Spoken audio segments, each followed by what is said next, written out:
legislation in Victoria, which some people want us to replicate here in New South Wales, which is a sort of I suppose, a Yelp or TripAdvisor or Google review service, a blacklist for landlords. At the moment, in New South Wales at least, a tenant enters their lease with absolutely no indication of what kind of landlord the landlord has been in the past. Should we change that? Rachel Black is a tenant and a landlord. She started an e-petition for New South Wales lousy landlords. G'day, Rachel. Hi there, how you going? I'm terrific. What do you want? Oh, I'm looking to I'm doing a petition at the moment to try to get a blacklist for landlords that have had orders against them at NCAT. I believe that if the orders have been made, then legally it's you can't be done for defamation or slander. They're bringing something the same in Victoria, and I believe they're doing something similar in New Zealand at the moment. And when you say blacklist, would that mean that they can't be landlords, or that would mean that that's just an informal list that people can consult before they sign a tenancy agreement? It means that when you are going to rent a house, you can look up that address or that landlord and see what their past maintenance issues have been, if they're on there. It's mainly targeting private landlords, or people that are unregistered. And that would be part of it too, is to make sure private landlords register and have some idea of residential tenancy law. So when they get it back, they can't play dumb. And sorry, what's NCAT? NCAT is the tribunal that if they don't fix something in the house, or you need to break the lease because of mold. It's mostly used by landlords against tenants. And at the moment, if a tenant has an order from the tribunal, they can go onto a blacklist that's privately run. I just think it's fair that tenants can get that information just like landlords can. So NCAT stands for the New South Wales Civil and Administrative Tribunal, right? And it's presumably the forum in which a tenant can make a claim against a landlord. I assume that most tenants, like me, have never heard of it and don't know that that's possible. No, so the problem we have is that tenants don't have any idea about residential tenancy law, whereas managing agents and most landlords do. So when a tenant goes to NCAT, they don't know what to do. And I'm coming across hundreds of cases of tenants going there thinking, well, we've done the right thing, it should be fine. But then they get orders against them when they haven't done anything wrong. So we need to educate the public on this. And there are unions to help, but they're so snowed under at the moment because of COVID that people aren't getting the help they need. And Rachel, are the laws in good nick, and is it just a question of us not understanding what the tenants' rights are, or would you change those in some way? Yeah, tenants have got rights and landlords have too, and that's fantastic. And I think they're all great. It's just they aren't landlords. They aren't held to account. It's not transparent. So not only are there laws, they just need to penalise landlords that are doing the wrong thing, like they do for tenants. So maybe if they start getting penalised, they'll stop doing it. That's from my experience and from hundreds of cases I've now looked at in the last few months. Yeah, I want you to tell us about your experience in a moment, but I also just want to open the phone lines if people have experiences of their own. If you've got a story to share about a run-in that you've had with a landlord, or vice versa, or if you think that the laws could be changed in a way that would be fair on all parties, give us a buzz. 1300 222 702 is the phone number. The text line is 0467 922 702. We're speaking with Rachel Black, who started this e-petition to essentially create a blacklist on which landlords who do the wrong thing can be known, so that if you are a tenant, if you're renting, before you sign, you know roughly what you're getting into. What was your experience, Rachel? I've been a landlord for maybe 15 years, and I haven't had to rent for quite a while, but I just rented a little place in Sydney City. I live in Katoomba, and I just go down there, but I have a few businesses there, and I got a little place on Gumtree, and I thought it was fine, and it ended up being probably the worst 6 months of my adult life. Wow. It destroys you mentally, physically, as well as financially in my situation. I did win at NCAT, but... What was the nature of the dispute? Can you roughly give us a sense? I don't want to go into it too much. There was just so many residential tenancy laws broken, and we had the evidence to prove that. But NCAT, penalised them. I think gave 2 orders out of quite a few. But the thing is now that landlord can just go and rent that place to the next tenant and not fix anything, I see. and they'll have the same problems. Yeah. And this is what I want to avoid.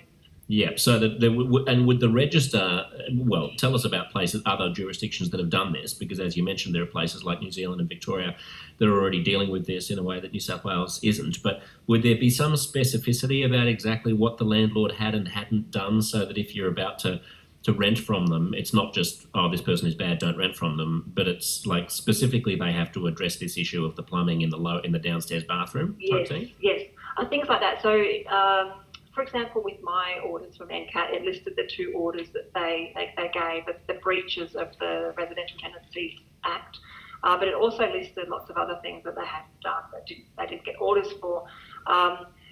If it's similar to the Victorian Register, it means that those orders will go on. So if someone has entered the premises without permission, it will say landlord, or list that, or landlord did not fix issues, including this, that, and the other thing. They've breached this, and that will be listed. So you'll know that they're not maintaining the premises.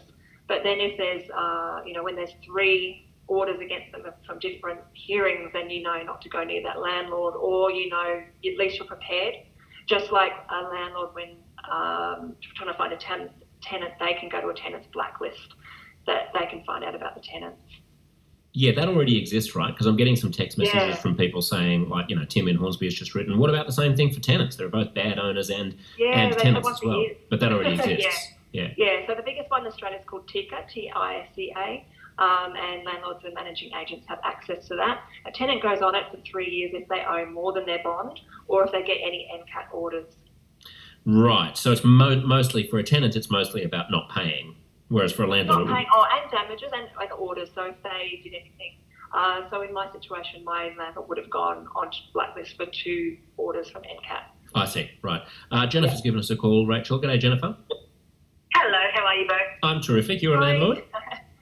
I am a landlord, and I've been on the other side of NCAT. How did it go? Oh, so they've taken you. Yeah, the tenant has taken me to NCAT, even though they damaged my property, including painting furniture on my floorboards. And NCAT didn't want to enter into any of the paperwork that I supplied to back up my case. They just said, let's just fix it up by, let's say, you refund a week of their rent and we'll call it evens. And I'm like, there's some thousands of dollars worth of damage. Mm-hmm. No cleaning, nothing. And the NCAT member, I believe they're called, said, well, I don't want to enter into anything. If you want to go any further than this, then you'll have to take legal action. But let's just have orders now that no one can go any further. This person never paid the rent. Mummy paid the rent for her.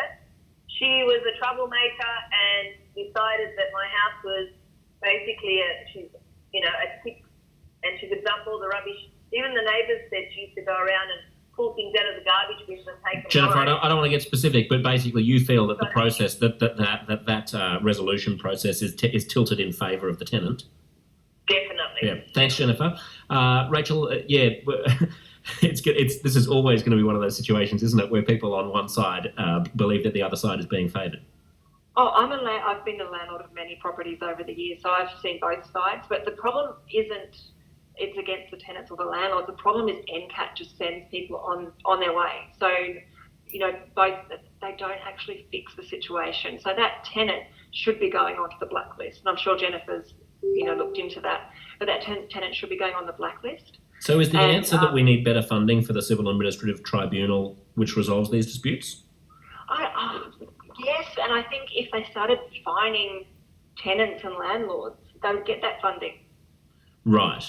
I mean, the sort of subtext to this whole thing, and the reason why I wanted to speak with you, Rachel, is because property prices in Sydney, we're always talking about, the housing boom and housing affordability and first home buyers and all this sort of stuff. If it's going to cost 7 figures to get a house in this city, then we have to rethink our relationship to renting, right? And young families have to have opportunities to rent the way that they do in European countries, where you might be able to enter a 10-year lease on a place, and you might be able to have a relationship with your landlord that is more forgiving on both sides and more amenable, where I suppose you're not always feeling like you just live there at the whim of your landlord. I mean, do you see a way of getting from here to there if we're not going to be able to do other things to address housing affordability? I think with Sydney, it's very different to the rest of the country. So when I buy investment properties, I look at rent compared to the mortgage, whereas Sydney, the mortgage is at least double the rental income. So people buy in Sydney for capital gains, not for rental. They just chuck tenants in there. Can be a slum until it gets to a value where they can sell it. So that it is a massive issue in Sydney, I think. But at the moment, because many people in Sydney are working from home, they've moved to the regional areas. So places like where I live in the Blue Mountains is swamped with Sydney-siders wanting to move here to work from home. Whereas Sydney, it's really hard to rent a place, to get rid of rentals at the moment, and rent's dropped by about 30% in Sydney. And there's plenty of vacant places, which is not good, of course, for investors in Sydney. Yeah. Dave writes, so there also needs to be a better system for dealing with or removing chronically drunken, unruly and noisy tenants who disturb and disrupt neighbours when managing agents and landlords do nothing. Pete in Petersham writes, if you go to the tribunal against a landlord, can they exact revenge down the line by evicting you? This is what the big problem is if you do, they can just evict you. And that's what happens. If you go onto any of the forums and look, if you complain about a repair, they evict you or they put the rent up.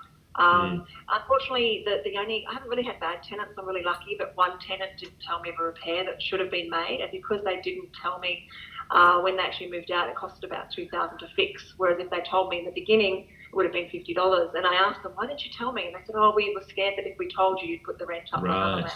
Right. Yes. So we need to make them not afraid of telling us about repairs that are needed. Rachel, great to talk to you. Thanks for your time.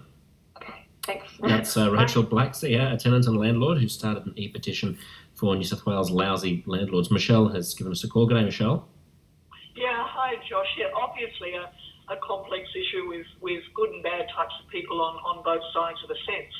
But one of the fundamental assumptions, and it started to come up just towards the end of your conversation then, is that the tenant has got an alternative. And so often there just isn't. We have an affordable rental crisis in Sydney and in the regions.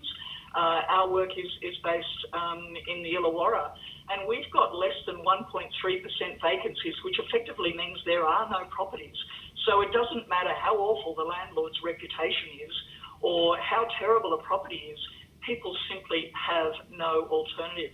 And that's why, we really need now the New South Wales government in the lead up to a new budget to make a significant investment and to change some of the settings to make the affordable rental crisis go away.